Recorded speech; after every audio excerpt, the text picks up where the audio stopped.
Hello guys, in this tutorial you will learn how you can revert one of your app projects on Base44 to a previous edit, or to restore it, for example, to a previous or past edit. So let us guide you through this. So what you need to do, guys, is navigate to your app here on Base44 in the editor. And what you want to do, guys, is there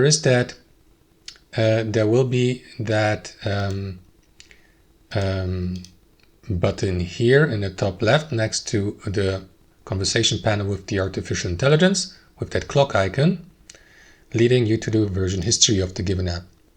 So here you will see all changes that have been made, all edits, with the previous, with the current one here at the top. So if you'd like to restore a previous version or an edit, click into these three dots here next to it, and you may either publish the given version or revert to this version to keep working on it here in your editor, and basically to erase all edits and changes that have been made afterward.